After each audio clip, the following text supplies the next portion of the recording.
Il est 19h sur CNews, merci d'être avec nous pour les meilleurs moments de Face à Philippe Devilliers. Geoffroy Lejeune, bonsoir. Bonsoir Ravi de Elliott. vous retrouver. Toujours la chaise vide, mais la Bonsoir, présence de Philippe Devilliers est là, même si la chaise est vide. On continue de découvrir les analyses de Philippe Devilliers cette saison, qui trouve un écho tout particulier sur l'actualité de cette semaine. Lorsqu'on dérush toutes les émissions, qu'on revient sur les déclarations de Philippe Devilliers, c'est fascinant de voir à quel point ce qu'il a pu dire a un écho sur l'actualité du jour. Et on va commencer, Geoffroy, avec la toute première question de la toute première émission de la saison. Pourquoi cette séquence, elle est fascinante ? 10 mois séparent l'intervention que vous allez entendre de Philippe Devilliers d'aujourd'hui. Et la question qu'on lui avait posée, est-ce que vous vous en souvenez ou pas ? La toute première émission. Non, pas la toute première émission. La toute première question de la première émission de cette saison. Non, on est en septembre 2024. Désolé, j'ai pas cette mémoire. Et en septembre 2024, on lui demande à Philippe Devilliers dans quel état est le pays. Regardez. Je pense que le pays est dans un triste état. Un état sans doute plus grave que les gens qui nous regardent ne le pensent. Je vais essayer de dire pourquoi en quelques mots. D'abord parce que plus que jamais, le pronostic vital est engagé. Le 29 août dernier, j'étais impressionné par une annonce de l'INSEE, du patron de l'INSEE, qui a dévoilé les derniers chiffres en matière migratoire. Il y a 7 millions d'immigrés en France aujourd'hui, la mer monte. Au rythme de 500 000 personnes supplémentaires par an depuis plusieurs années. Le taux de natalité différentielle entre les familles françaises et les familles étrangères ne cesse de se dégrader. C'est-à-dire que la France s'en est remis aux familles étrangères pour faire des enfants qu'elle ne fait plus. Et si vous me permettez l'expression, je dirais que plus que jamais, l'enfantement est le djihad des femmes. En fait, à ce rythme-là, le peuple historique français sera minoritaire en 2050. Quand je dis que le pays est en triste état, évidemment, je pense aussi aux œuvres vives, aux œuvres mortes dont j'avais déjà parlé, qui tiennent la carène du paquebot France et qui sont en péril. Le paquebot coule doucement. Nous sommes sous la ligne de flottaison. Ça fait 50 ans qu'on est sous la ligne de flottaison, parce que ça fait en fait cette année le 50e anniversaire du déficit français budgétaire. Quelle famille pourrait se permettre ça ? Et on peut même parler de sabordage. Quand on voit Bruno Le Maire qui fait un cocktail pour trinquer à la lame de glace dans la coque, on se demande où ils ont la tête. Ça les amuse. Ils s'amusent. Jean-Luc Tavernier, le patron de l'INSEE, dans Les Échos, dit ceci, ça m'a beaucoup frappé: le climat des affaires s'est effondré en juillet. La dette est déclarée aujourd'hui par tous les spécialistes insoutenable. Cette expression a un sens. Ça veut dire que vous, moi, on doit 47 000 euros par personne, par habitant. Qui va payer ? Pas nous. Nos enfants, nos petits-enfants. Ensuite, le déficit commercial, il est de 100 milliards d'euros. Qu'est-ce que ça veut dire ? Ça veut dire qu'en fait, on importe, on consomme, on ne produit plus. Les nouveaux riches, ce sont les distributeurs. On est la plus grande surface des grandes surfaces, la France. Un pays de consommateurs. Ensuite, on a les impôts les plus élevés du monde occidental. Donc, où est-ce qu'on va aller chercher les ressources ? Et enfin, alors là, c'est vraiment pathétique. Quelle humiliation. La France fait l'objet d'une procédure de déficit excessif à Bruxelles. Donc, il n'y a qu'une solution pour rétablir les comptes, trancher dans le vif. Rétablir les comptes, ça veut dire faire un effort colossal qui est tout à fait contradictoire avec les propositions de la plupart des partis politiques pour en rajouter, pour vider les caisses un peu plus. Et puis enfin, je dirais que j'ai déjà utilisé cette expression, mais elle est plus vraie que jamais, les murs porteurs s'effondrent. Et quand les murs porteurs s'effondrent, la maison s'écroule. La famille, l'école, l'autorité, la sécurité, la justice. Le cri de la veuve du gendarme Comines, père de 2 enfants de 12 et 16 ans, tué par un chauffard, par un OQTF multirécidiviste. Ce cri résonne dans nos cœurs meurtris, toujours.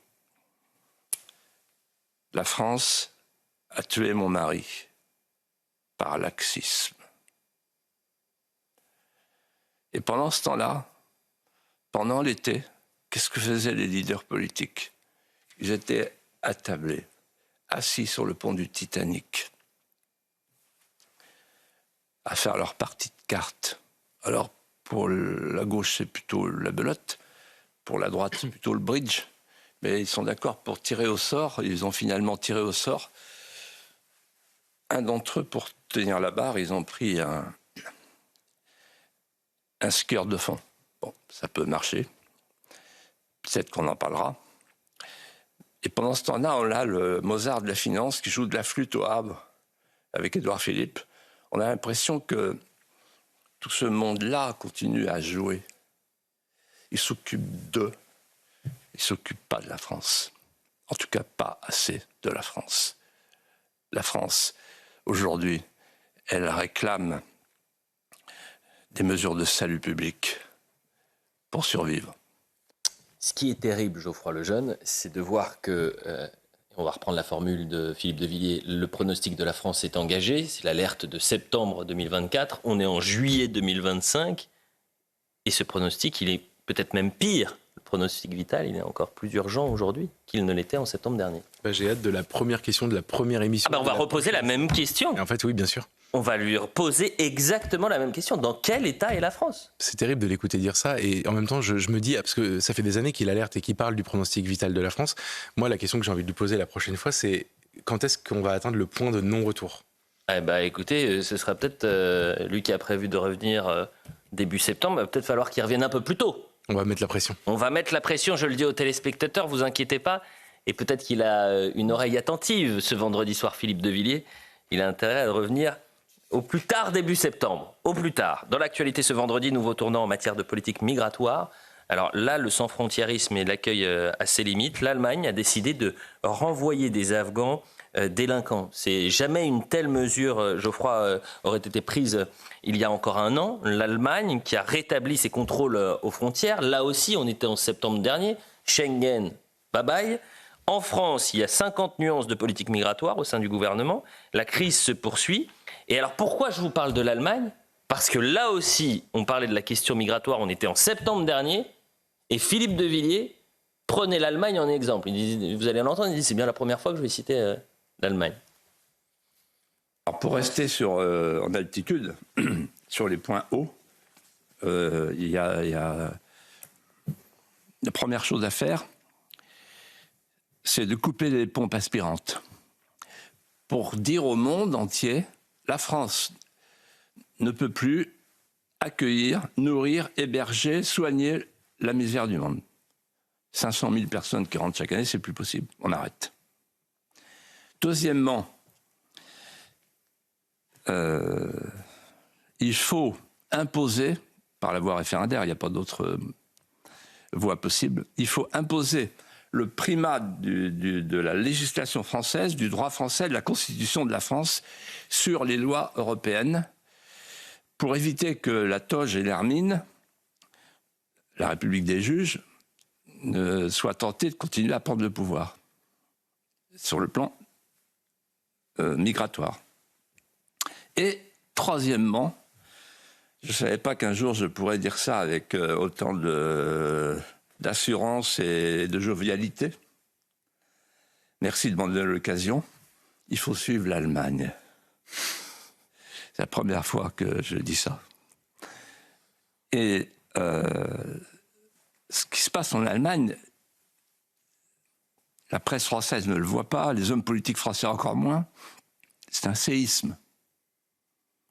Et je vais vous dire pourquoi. D'abord parce que c'est l'Allemagne qui donne le ton en matière migratoire en Europe, depuis le début, depuis Maastricht en tout cas, et que là, c'est une décision souveraine allemande, sans concertation avec les voisins. Ensuite, deuxième élément clé, ce ne sont pas les ultranationalistes au pouvoir en Allemagne qui ont fait ça, ce sont les sociodémocrates. Donc ça veut dire que ce n'est pas une réponse à un programme ou à un fantasme, c'est le réel qui prend au collet l'idéologie d'un social-démocrate qui s'appelle Scholz, qui n'est pas un marrant. Hein. Et troisièmement et surtout, j'ai écrit un livre, moi, les cloches sonneront-elles encore demain, dans lequel je m'étends sur le Wir schaffen das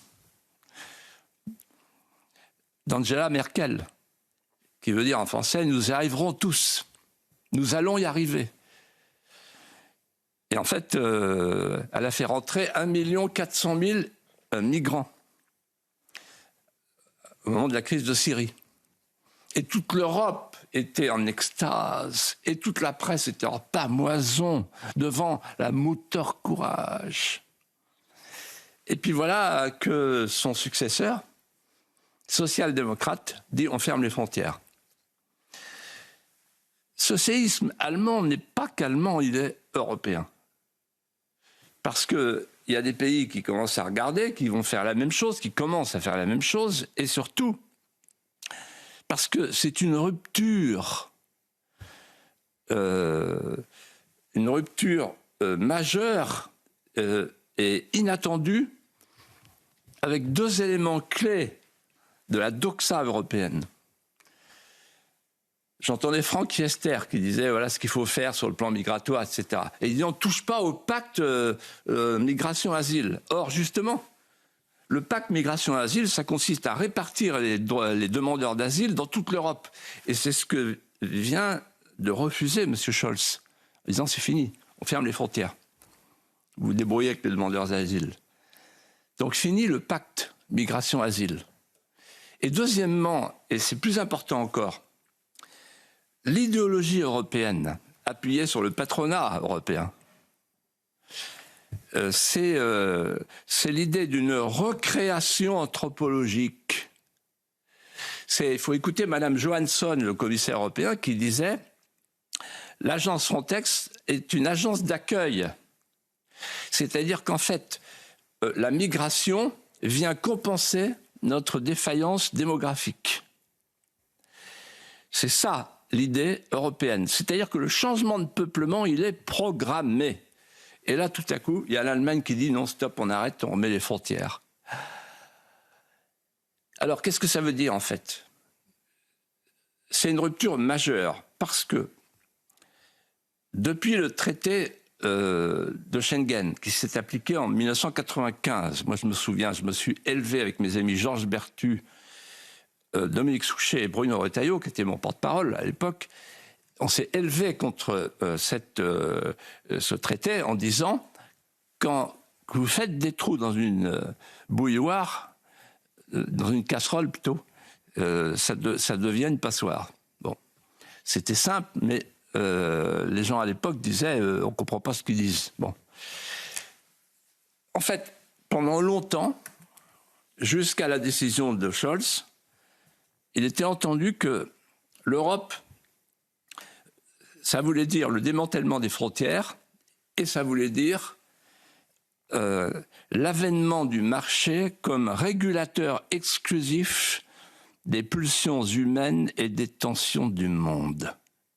C'est-à-dire une Europe post-politique, il n'y a plus d'élections des commissaires, une Europe post-historique, on passe au marché de masse, il n'y a plus d'histoire, il n'y a plus de politique, et une Europe post-territoriale, l'espace sans frontières. Et c'est ça qui est remis en cause par l'Allemagne.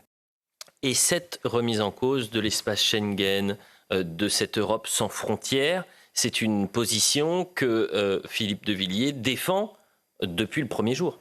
Il faut imaginer ce qui se passe dans la vie de Philippe de Villiers. En 1991-92, au moment de la campagne pour Maastricht, ils sont seuls au monde. Ceux qu'il appelle les conscrits de Maastricht, il y a Chevènement, il y a Jean-Marie Le Pen, il y a Philippe Séguin et lui, ils sont seuls au monde, tout le monde se moque d'eux, le cercle de la raison est complètement contre eux, et ils disent ça. Ils disent ça va mal finir. Un jour, les peuples vous diront stop à cause de l'immigration, parce qu'on ne peut pas laisser quelqu'un qui pose le pied sur le sol européen aller où il veut. Et aujourd'hui, la réalité a donné raison 33 ans plus tard à ces gens-là. Alors certains sont décédés, lui il est encore là pour savourer entre guillemets sa victoire, même si je pense qu'il aurait aimé gagner à l'époque.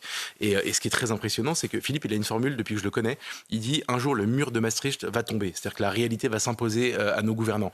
Et là, il est en train de décrire le fait que le mur de Maastricht est tombé. Et qu'aujourd'hui, des pays comme l'Allemagne changent, mais tous les autres pays européens, à part l'Espagne, ont changé leur politique migratoire. Et la France, vous pouvez rajouter. Hein. Et la France, aujourd'hui, c'est très compliqué. Il n'y a pas de révolution en matière de politique migratoire. Même si, par exemple, on a des responsables politiques au sein de ce gouvernement qui aspirent à ce qu'il y ait une vraie révolution en matière de politique migratoire. Dans l'actualité ce vendredi, on apprend que des policiers ont été pris pour cible dans la ville de Charleville-Mézières parce que le maire a muré un local connu comme étant un point de deal. On est donc sur des violences contre les policiers sur fond de trafic de stupéfiants. Mais vous savez, dans les médias ou et chez certains politiques, on préfère parler violences policières, racisme systémique. Donc vous avez des élus qui ciblent les policiers, puis vous avez des hommes et des femmes qui soutiennent les forces de l'ordre. Et Philippe de Villiers fait partie de cette caste-là, qui soutient l'uniforme. J'en veux pour preuve son discours en juin dernier, lorsqu'on apprend que dans la mort de Naël, le policier qui a effectué le tir va être jugé pour meurtre. Et Philippe de Villiers souhaitait réagir à cela, mais de manière générale, revenir sur ces forces de l'ordre qui, je le rappelle, nous protègent. Moi, j'appartiens à une famille de soldats depuis longtemps. Et j'ai entendu pendant toute mon enfance, et maintenant pendant toute ma sénescence, avec mon frère Pierre, chef d'état-major des armées, une phrase qui est revenue et qui était prononcée par Delattre, qui a été le formateur de mon père comme jeune capitaine. Et Delattre disait, attention, un soldat ne tue pas. Un soldat met hors d'état de nuire. Et ça, c'est la doctrine des forces de l'ordre, en fait. Et faire passer les soldats, faire passer les gendarmes, faire passer les policiers pour des gens qui se réveillent le matin et qui se disent « Ah, aujourd'hui, je vais pouvoir sortir mon arme, je vais pouvoir tuer », c'est un scandale. C'est ne pas les connaître et c'est un mépris insupportable. Il faut que tous les citoyens se lèvent et se tournent vers les forces de l'ordre en leur disant « On sait que vous êtes le dernier rempart de notre sécurité. Alors vous êtes trop précieux pour qu'on ne vous soutienne pas. » Qu'est-ce qui s'est passé dans l'affaire Naël, l'archange, là, vous vous souvenez, Mbappé? Petit ange. Petit ange, oui. Et, ouais. Alors, donc un délinquant qui refus d'obtempérer, donc il est en infraction, il roule à 116 à l'heure dans les rues de Nanterre, il manque d'écraser une dame avec son enfant et un cycliste, et en face de lui, il y a une place, il y a d'abord un passage piéton rempli de monde et une place noire de monde. Voilà le contexte. En face, on a le policier. Le policier, il est accusé de deux choses. Premièrement, d'une intention homicide. Quand on regarde ses états de service, il a été en Afghanistan, il n'a jamais sorti son arme, etc. C'est un homme impeccable. Et ce qu'il a fait, en fait, il a utilisé son arme parce qu'il ne pouvait pas faire autrement. Et pour protéger les gens, même pas pour se protéger, pour protéger les innocents. Et ça va plus loin. On l'accuse de ne pas avoir respecté la loi, mais c'est le juge qui ne respecte pas la loi. Il y a une loi de 2017 que j'ai lue et relue avant de venir ici, et qui dit que le policier peut utiliser son arme si il a besoin en cas de nécessité absolue. Donc, le procès qui est fait à ce policier est un procès inique. mais ça a des conséquences. Ça a 2 conséquences. Et je pense que les policiers qui m'écoutent là en ce moment ont conscience de ce que je vais dire. Première conséquence, c'est la défaite de l'État régalien. C'est la défaite en fait de l'autorité. Pourquoi ? Parce que maintenant on sait que la présomption d'innocence, elle existe pour tout le monde, sauf pour les policiers. Et c'est M. Macron qui a dit « Ce qui a été fait est inacceptable, inexcusable ». Donc il a brisé la présomption d'innocence pour ce policier, pour tous les policiers. Deuxièmement, il n'y a plus de légitime défense pour les policiers. Et troisièmement, le parquet, maintenant on le sait, c'est plus la défense de la société, c'est un pilori. Deuxième conséquence, c'est la victoire des émeutiers, des malfrats, des délinquants. Pourquoi ? Parce qu'en fait, on leur dit, il y a un privilège immunitaire pour vous, et vous avez raison de dire la police tue, car il y a eu violence policière. Voilà, le discours mélenchoniste.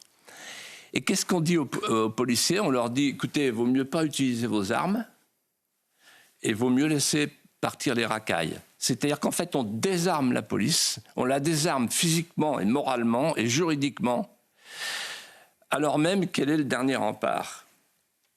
Et je terminerai en disant ceci, c'est très grave. Max Weber avait dit, la caractéristique de l'État, de la puissance publique, c'est le monopole de la violence légitime. Là, il n'y a plus de monopole de la violence légitime.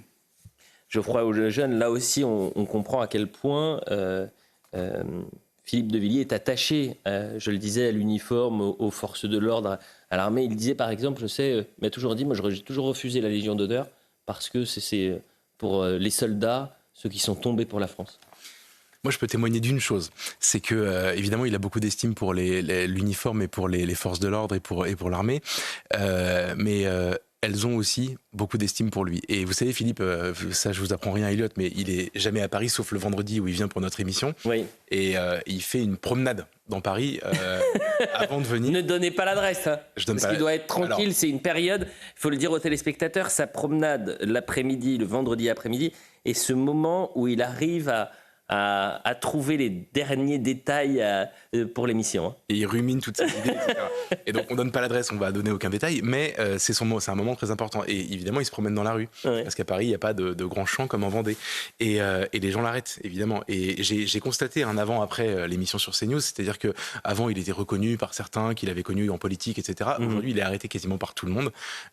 Et notamment, j'ai assisté une fois dans un restaurant à des forces des policiers qui étaient en civil, qui sont venus le voir et qui lui ont dit merci pour ça. Merci parce que vous êtes un des rares à nous défendre pour les bonnes raisons et à porter ce discours qu'on n'entend pas assez dans les médias, qu'on n'entend pas assez dans la classe politique. Donc je peux témoigner que voilà, c'est devenu une rockstar chez les policiers. On revient dans un instant, chers téléspectateurs, et restez avec nous. Pourquoi ? Parce que on écoutera Philippe de Villiers sur son regard sur les questions internationales. Et souvent, c'est très risqué, ces questions-là. Vous êtes sur un fil. Mais sa force à Philippe de Villiers, c'est qu'il puise son analyse dans l'histoire, à chaque fois. Et je ne vais pas dire qu'il vise juste à chaque fois, on peut partager ou non ses positions, mais simplement, vous avez un homme qui ne va pas sur l'instant présent, mais qui va parler de demain en regardant ce qui s'est passé les siècles ou les siècles passés. Et peut-être c'est pour ça qu'il arrive aussi bien à parler des questions internationales. Et on voit ça juste après la publicité. Restez avec nous. Il est 19h30 sur CNews et on poursuit les meilleurs moments de Face à Philippe de Villiers, toujours avec Geoffroy Lejeune. Geoffroy, je disais qu'on va écouter Philippe de Villiers sur les questions internationales. Et ce qui est saisissant, c'est de voir aussi que Philippe de Villiers tire son analyse en se plongeant dans l'histoire.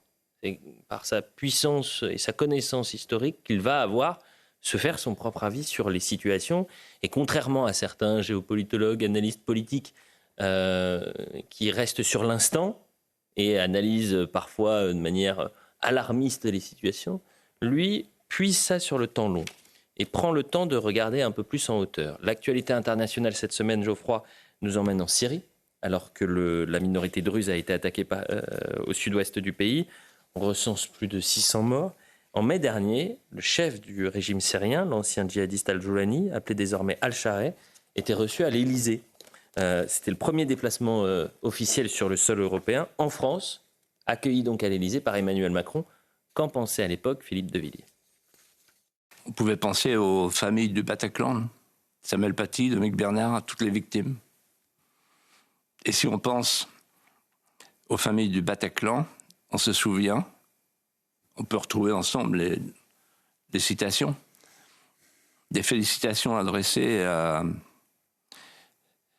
aux terroristes du Bataclan par ce monsieur, par ce terroriste. Ancien d'Al-Qaïda, enfin il a tout fait, Daesh, il a tout fait. C'est un terroriste.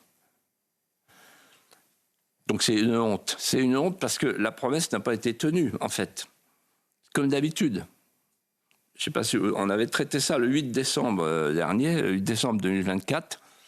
La promesse, il arrive et il dit tous les Syriens sont frères, les minorités ethniques et religieuses seront protégées. Bon, elles ne l'ont pas été. Massacre des Alaouites, des Druzes et des chrétiens, par milliers.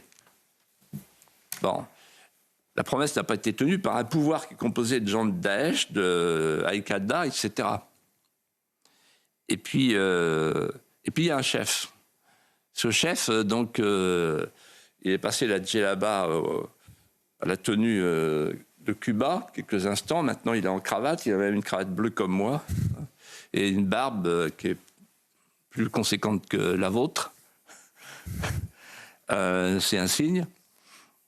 Et en fait, on dit de lui, c'est un islamiste modéré. Alors la question que je pose, quelle est la différence entre un islamiste modéré et un anthropophage modéré? Ou encore un piranha végétarien? C'est en sérieux. La France, depuis le début, elle déroule le tapis rouge. Souvenez-vous, Macron qui dit « l'état de barbarie est tombé ». Le 8 décembre.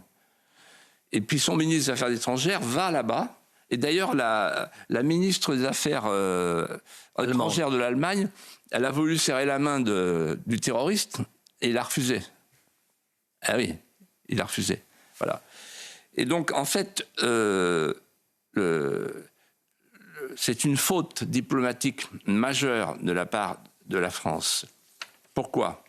Vous vous rendez compte que on parle des Druzes, on parle des Kurdes, on parle des Alaouites. Le mot chrétien, là, il ne l'a pas prononcé, Macron. Vous savez qu'il y avait 2 millions de chrétiens au début du 19e siècle en Syrie. Il y en a 20 000 aujourd'hui. C'est la valise ou le cercueil, là encore. Et c'est la fin d'une culture bimillénaire.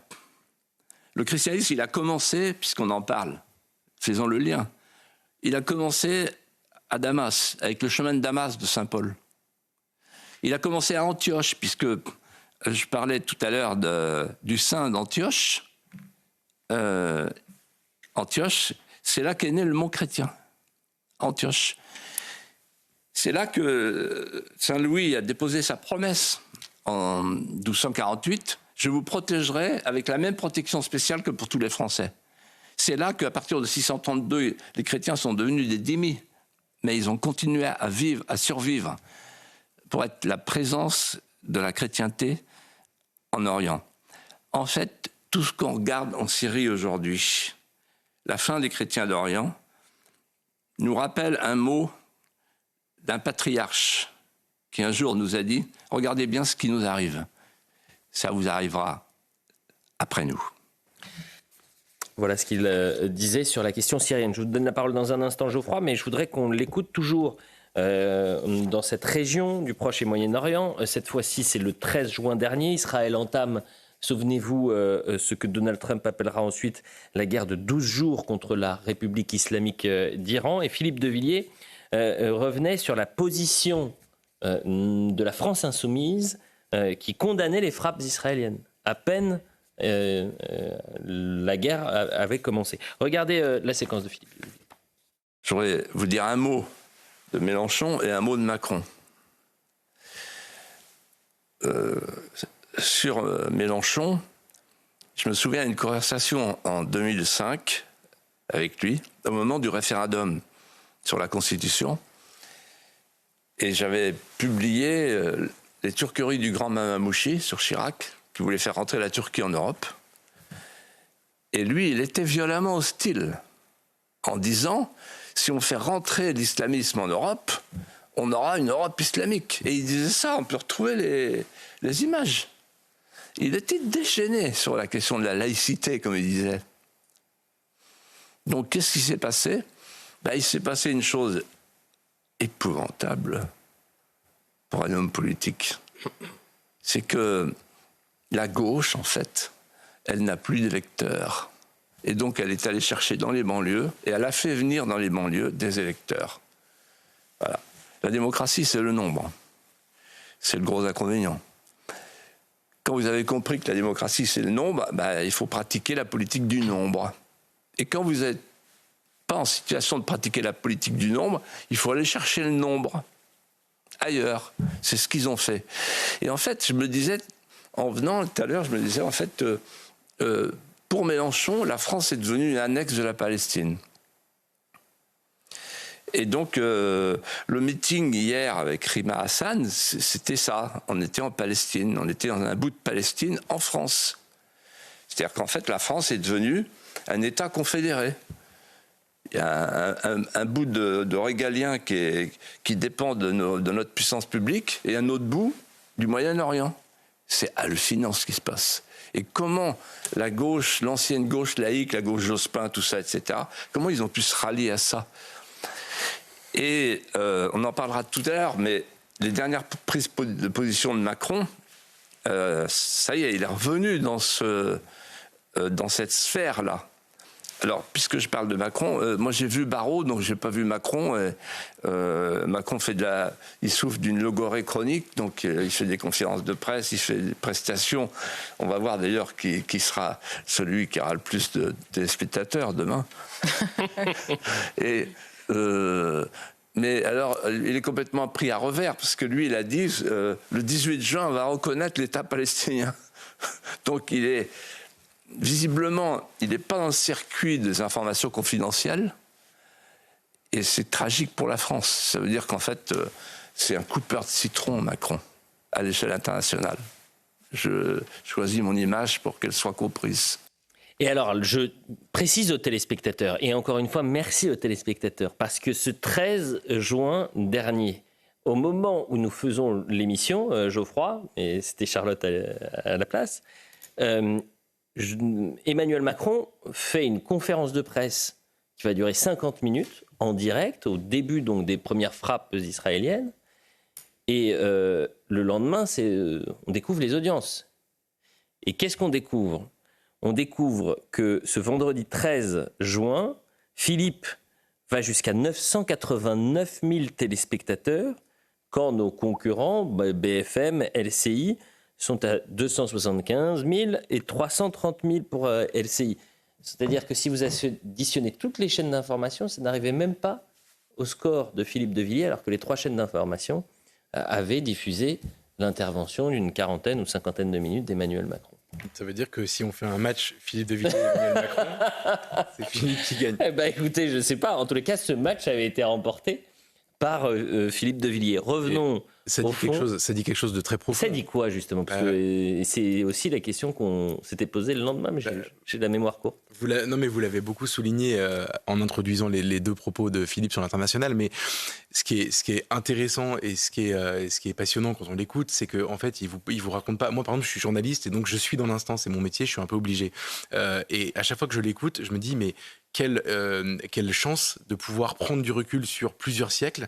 Et il part du principe, en fait, que les mentalités des peuples sont immuables, que les logiques sont toujours les mêmes et que l'histoire se répète indéfiniment. Vous connaissez la formule, au début comme une tragédie, ensuite comme une farce, etc. Mais à la fin, il est capable de plaquer des raisonnements sur des situations. Donc même si quelqu'un comme moi, par exemple, qui peut être un peu troublé par quelque chose qui va le dérouter, par une parole qui va dire non, Al-Joulani, c'est devenu un gentil, vous allez voir, etc. Vous dites, bon, après tout, pourquoi pas ? Lui, en fait, il a une vérité immuable au fond de lui et il est capable de vous dire non, ça se passera comme ça. Et malheureusement, c'est toujours lui qui a raison. Et encore une fois, très intéressant de voir aussi son analyse sur Jean-Luc Mélenchon. homme politique qu'il a bien connu, notamment à Bruxelles, lorsqu'il était eurodéputé. C'est ma théorie sur Philippe de Villiers, c'est le où est Charlie de la vie politique française depuis 50 ans. C'est-à-dire que vous regardez quel événement qui se soit passé, il était là, il a connu les protagonistes, etc. Et en effet, Mélenchon, qui est devenu un personnage central aujourd'hui, c'est quelqu'un qu'il connaît depuis très longtemps. Et il a très bien connu le Mélenchon, entre guillemets, fréquentable, le Mélenchon qui était un vrai homme de gauche, révolutionnaire, etc. Mais moi, je l'ai connu sur la fin, quelqu'un avec qui on pouvait discuter, quelqu'un avec qui on pouvait avoir des échanges très violents mais très intéressants.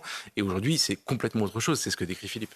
Un autre personnage, alors que Philippe de Villiers reste le même. On le disait donc, Philippe de Villiers pense un sujet sur les questions internationales, mais pas que d'ailleurs, un sujet de société à l'aune de l'histoire. Et donc ne reste pas en surface, puise dans le passé des réponses pour l'avenir, quitte parfois à être à la marge de la pensée dominante. On va prendre le cas de Donald Trump. C'est passionnant le cas de Donald Trump. Avril dernier, Donald Trump, l'imprévisible Donald Trump, menace le monde. Terminer le libre-échange, terminer la mondialisation heureuse, droit de douane. Ah, c'est la catastrophe.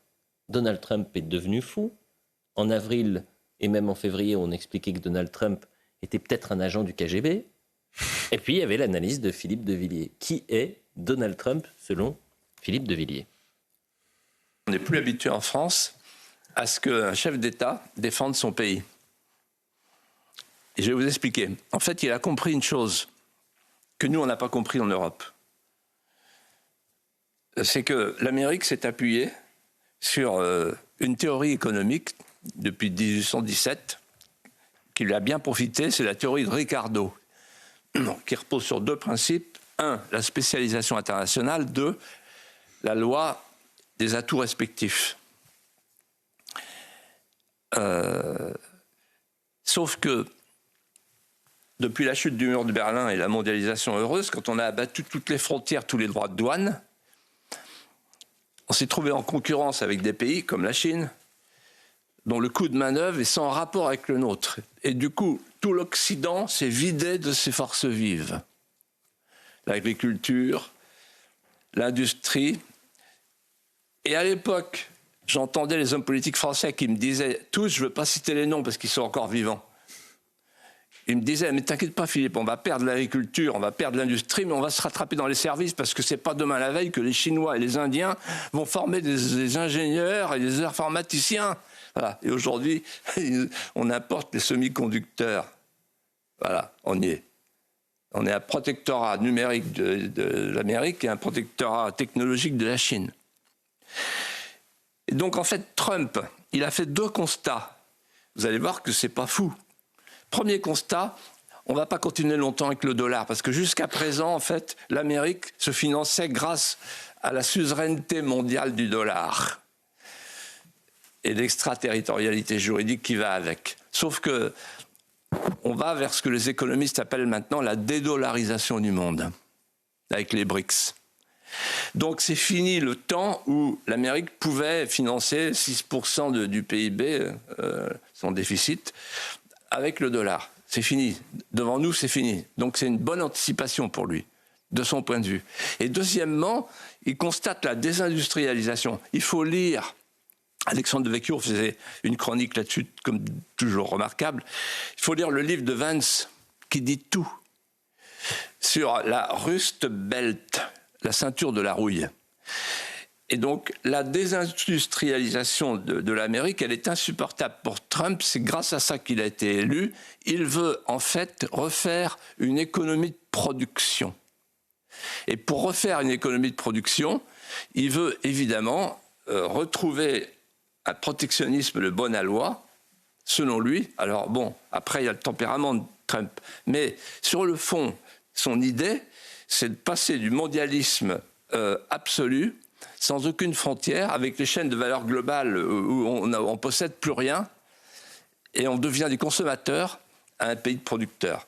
Voilà, un pays de producteurs, l'Amérique, qui était devenue un pays de consommateurs, la nouvelle Amérique, qui va redevenir, qui a vocation, selon Trump, à redevenir un pays de producteurs. Voilà.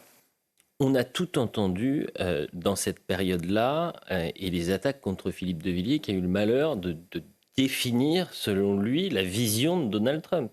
qu'il n'épouse pas forcément, c'est pas le problème, il est profondément français. Celui qui fait un procès en francité Faut se réveiller tôt. faut se réveiller assez tôt, très très tôt. Mais quand même, le simple fait de dire ça, c'était de le mettre de côté, de l'attaquer. Ce qui est drôle d'ailleurs, c'est que 6 mois après, tout le monde a compris et tout le monde s'est rangé. En fait, tout le monde a compris la stratégie de Donald Trump. Donc, il le dit un peu plus tôt que tout le monde, Philippe. Et au-delà de son analyse, moi j'aime bien cette phrase. On n'est pas habitué en France à des politiques qui défendent, à des hommes d'État qui défendent leur peuple. Au-delà de ça, c'est la critique en creux des erreurs de nos élites depuis maintenant 30, 40 ans. C'est les gens qui ont cru à la fin de l'histoire, qui ont cru à la mondialisation heureuse, qui ont cru au libre-échange. Et aujourd'hui, c'est aussi une formule de Philippe. Le mur de la mondialisation est en train de tomber. C'est pas Trump qui le fait tomber. Trump en tire juste les conclusions adéquates. Je voudrais qu'on revienne à l'actualité française à présent. Vous savez, c'était le week-end dernier, le week-end du 14 juillet, 13 et 14. Vous avez eu des débordements, moins importants que les années précédentes, mais les forces de l'ordre étaient mobilisées. Elles ont fait un travail admirable comme chaque année. Il y a eu aussi un travail du côté du ministère de la Justice, qui a décidé de ne pas revivre les scènes et les situations ubuesques des émeutes précédentes, avec une volonté d'efficacité, de rapidité, de transparence du côté de la procureure. Les réquisitions, les peines requises étaient extrêmement lourdes cette semaine pour les délinquants qui avaient été interpellés, placés en garde à vue et qui comparaissaient en comparution immédiate. En revanche, il y a un dernier maillon qui est essentiel, c'est la décision du magistrat. Et là, le magistrat, il est libre, pleinement libre. Et le ministre de la Justice peut imaginer tout ce qu'il veut. Au final, ce n'est pas lui qui va rendre la justice, avec un grand J. Je voudrais qu'on écoute Philippe de Villiers sur les émeutes post-victoire du Paris Saint-Germain. Donc, on est le 6 juin, finale de Ligue des Champions, le 31 mai dernier. Très intéressant, puisque lui, il y voit dans ces émeutes une faillite politique. La classe politique...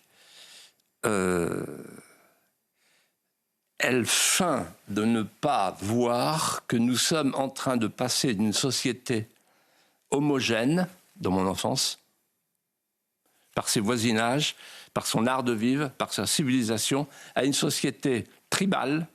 J'ai utilisé le mot tout à l'heure, je le réutilise. Une société tribale, c'est-à-dire multifracturée, multiconflictuelle, multidéculturée, de pré-guerre civile. La classe politique refuse de voir cela et de faire le lien entre le passé où nous étions heureux, en harmonie, et la situation dans laquelle aujourd'hui les Français ont peur. Peur de sortir de chez eux parce qu'ils ne sont plus chez eux. Et pire que ça, la classe politique, sans exception, la classe politique au pouvoir, sans exception, elle a refusé de faire le lien entre les événements, les émeutes du 31 mai, et la politique migratoire depuis 50 ans. J'en veux pour preuve la déclaration du ministre de l'Intérieur, qui a dit, voilà, les barbares, le mot, je ne le récuse pas, au contraire, mais il dit, voilà les barbares, voilà le résultat de la déconstruction, voilà le résultat d'une société qui a perdu ses murs porteurs. Tiens, c'est du combat pour les valeurs dans le texte. La hiérarchie, l'autorité, etc. Sauf que c'est pas ça, en fait. Et j'invite Bruno Retailleau à venir au Puy du Fou. Là, le week-end de la Pentecôte, il y aura 100 000 personnes, il n'y aura pas de trouble. Il y a eu 100 000 personnes le week-end dernier à l'Ascension, il n'y a pas eu de trouble. Et au Vendée Globe, il n'y a pas de trouble, il y a 400 000 personnes au départ.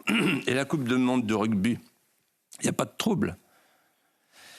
Et le Tour de France, il n'y a pas de trouble. Donc, ce n'est pas la bonne explication. En fait, le 31 mai aurait dû être l'occasion d'une recherche en paternité, une recherche en causalité, une recherche en responsabilité de l'attitude criminelle de la classe politique qui, depuis 50 ans, a abandonné le pays au nom d'une immigration invasive. En fait, on aurait dû, cette semaine, parler de deux choses. La première, c'est la faillite de la politique d'intégration. Voilà la société multiculturelle. le football multiculturel, la société multiculturelle. Il y en a un qui l'a dit, d'ailleurs, c'est Cohn-Bendit. Sauf qu'il a oublié de dire que la société multiculturelle, elle est multiconflictuelle.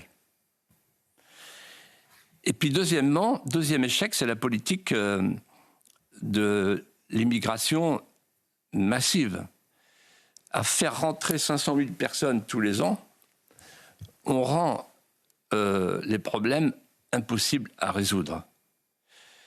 Et donc, quand on voit Édouard Philippe qui fait un livre pour expliquer qu'il faut faire rentrer une immigration supplémentaire en choisissant, c'est la traite retrouvée, c'est la traite modernisée. Vous voyez, on choisit, alors dans le temps c'était la dentition, maintenant c'est les diplômes, etc. On va aller piller le tiers-monde parce qu'il nous faut des médecins, il nous faut des géomètres, des informaticiens, etc. C'est horrible. Et là, tous les jours, on fait rentrer des métiers en tension. Et pourquoi ? Parce que la Macronie a besoin d'avoir des scooters qui apportent les sushis avenue Foch, d'avoir pour Monsieur Marx et les hôteliers des mecs qui font la plonge sénégalais qui sont pas chers. Mais c'est horrible tout ça. C'est horrible. Alors qu'on devrait avoir une grande politique de co-développement, une politique internationale de rayonnement, en permettant aux gens qui veulent rester chez eux de ne pas être déracinés. C'est ça la vraie humanité, la vraie fraternité de voisinage. Donc la classe politique, elle se déshonore à ne pas vouloir regarder en face le poids de ses crimes. Là aussi, sur les questions de sécurité, sur la question de ces piliers qui s'effondrent, Philippe de Villiers tient ce discours depuis de nombreuses années. Et le moins qu'on puisse dire, c'est qu'il ne se contredit pas. Moi, ce qui m'intéresse à chaque fois quand je l'écoute, c'est qu'il a la même indignation que le commun des mortels sur ces sujets-là. Mais aussi, il arrive à lier les sujets d'insécurité, les sujets d'ensauvagement, etc., à une question anthropologique. Et en réalité, il remonte à la racine de ce qu'est l'être humain et au déracinement qu'on impose, ou que s'imposent d'ailleurs les populations étrangères qui viennent en France. Mmh. Et donc, c'est une réponse beaucoup plus complète que le politiquement correct qu'on peut entendre, y compris dans la bouche parfois de certains responsables politiques de droite qui s'empêchent d'aller trop loin. Lui, il a une liberté totale et en réalité, il va au fond des choses. Moi, j'entends un nombre de politiques me dire il a raison évidemment, mais on ne peut pas le dire comme ça. Donc, je pense que c'est la vocation de cette émission. Et puis, Philippe de Villiers, ce sont les apologues en fin d'émission. Mais parfois, il a ce génie de faire des apologues sur des sujets d'actualité. La polémique de la semaine, c'est quoi, Geoffroy Lejeune ? C'est Sandrine Rousseau. Sandrine Rousseau qui nous dit qu'elle n'en a rien à péter en parlant des agriculteurs à propos de leur rentabilité et concernant la fameuse loi Duplon qui allège les contraintes sur les pesticides. Ce n'est pas le fond qui choque. Elle peut être en désaccord avec cette loi et il y a plus de 200 000 Français qui ont signé une pétition contre cette loi d'ailleurs. Très intéressant de voir ça. C'est la forme, bien évidemment. Rien à péter de leur rentabilité. Imaginez la morgue. Qui traduit un peu le fond quand même. Vous avez entièrement raison. Philippe de Villiers est souvent inspiré quand il parle d'écologisme, avec mer vert, dit-il. Ouais. Et ça lui avait donné une envie, une sorte d'apologue. Il avait appelé ça la journée du citoyen décarboné. Écoutez. Mathéo, quand il se lève le matin, première chose, qu'il ouvre ses volets, il a en face de lui une prairie vide. Il n'y a plus de vaches. Il m'explique parce que aux 20h d'une grande chaîne de service public, le président de la Cour des comptes, qui est parfaitement dans sa fonction, comme vous allez le voir, Pierre Moscovici a expliqué qu'il ne fallait plus de vaches parce que les vaches pètent et que le méthane, c'est mauvais pour la planète. Va pour les vaches. Après, il met la main en visière et qu'est-ce qu'il voit ? Un mur de pales d'éoliennes qui gronde jour et nuit. Et qui, lui et sa femme, évidemment, et qui perturbe le sommeil du couple et des enfants. Le matin, quand il se réveille, et là je fais allusion à votre lancement, il s'habille, et au moment de s'habiller, il veut changer de slip et de jean. Et sa femme l'arrête, et elle ressort le tableau que j'avais montré, elle dit non, j'ai vu dans le Parisien, le slip encore 3 jours. Un jour, porté un jour. Et le jean encore 30 jours. Oui, 15 à 30 fois. Oui, donc il finira par tenir tout seul. Bon, voilà. Et au moment de passer à table, sa femme lui dit non, il n'y a pas de repas. Alors d'abord, d'habitude, il va prendre l'apéro à midi. Là, il n'y a pas d'apéro parce qu'il n'y a plus de café. Le café a été remplacé par un kebab. Et il regarde autour de lui les voisinages et il voit l'usine qui se démonte, la mosquée qui s'installe, le porte-monnaie qui se vide. Il rentre et il dit à sa femme, Janine, on va manger quelque chose. Elle dit non, on ne peut pas. Il faut payer à la TVA pour l'auto-entrepreneur. Bayrou. Et puis en plus, regarde la lettre du préfet qu'on vient de recevoir. On ne peut même pas louer la maison cet été. Je dis pourquoi? Regarde, lis. Et il lit. Votre 3 pièces est une passoire thermique. Bon. Il part au boulot. Il arrive aux portes de la ville. Je ne dirais pas laquelle, il me l'a dit, mais c'est une ville écolo. Et là, il voit ZFE, zone à faible émission. Il appelle ça zone à forte exclusion. Lui, il a une bagnole diesel, donc il fait du CO2. Donc il est interdit d'accès. Et donc il prend sa trousse à outils d'auto-entrepreneur sous le bras et il prend une trottinette à pédales comme un écolo pour aller à l'intérieur du centre-ville. Il se console en se disant, parce que c'est quand même un bon citoyen français, je suis un citoyen décarboné. Il y a quand même du positif. L'impression de sauver la planète quand même. Ça compte, malgré tout. Et quand il rentre le soir du boulot, tout ne va pas tout seul, parce que son fils, Kevin, vient vers lui et lui dit en hésitant, « Papa, il faut que je te dise un truc. Le planning familial est venu, il a fait un cours d'éducation sexuelle et ils ont dit, « Papa, je suis peut-être une fille. » Ah. Et même, ils ont dit, « T'es peut-être enceint. » Donc là, il coupe, il regarde la télé. Il allume le service public. Et il tombe sur Mathilde Panot. Et là, sans transition, il pense aux punaises de lit, un des combats de Mathilde Panot. Et il entend le journaliste qui en fait lui dit en gros, comme à beaucoup de Français, de toute façon, vous êtes des descendants de mâles blancs colonialistes qui ont asservi les minorités. Donc là, il coupe le service public et il part dans son lit. Sa femme le rejoint. Elle a regardé Sandrine Rousseau sur France 5. Et elle met une condition à tout commerce vespéral, c'est qu'il soit un homme déconstruit. Et quand il se retourne sur son oreiller, c'est plus fort que lui. Il se répète les phrases de Macron, tout ça, c'est la faute à Poutine.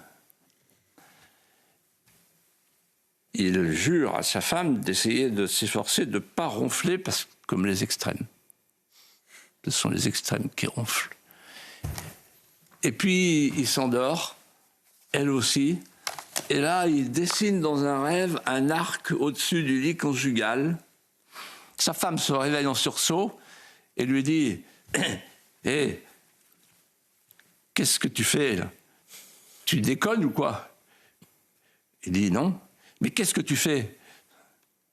Et il lui répond « Un arc républicain, ma chérie. » Et un arc décarboné. Merci beaucoup, Geoffroy Lejeune. C'est toujours un plaisir de revoir ces séquences et d'avoir les coulisses avec vous. Vous qui avez suivi et vous qui suivez Philippe de Villiers depuis tant d'années. Ce qui pourrait être intéressant pour la semaine prochaine, c'est de faire les meilleurs moments des archives de Philippe de Villiers, c'est-à-dire d'aller sur les débats qu'il a pu avoir avec Alain Juppé, avec Jacques Lang, sur l'Europe, sur les questions migratoires, Harlem Désir. La laïcité. Harlem Désir, vous rappelez-vous Effectivement, avec Harlem Désir, bien sûr. Donc tous ces sujets-là, qu'on puisse les revoir Mais Boîte à- c'est génial. On Moi, ouvre la boîte de Pandore. tout le monde me parle de ces séquences que vous exhumez chaque semaine. Bravo. Que nous exhumons. Merci Geoffroy Lejeune, merci à tous les téléspectateurs qui nous suivent, même pour les meilleurs moments de face à Philippe de Villiers. Il reviendra bien évidemment pour une 3e saison. Dans un instant, c'est l'heure des pros.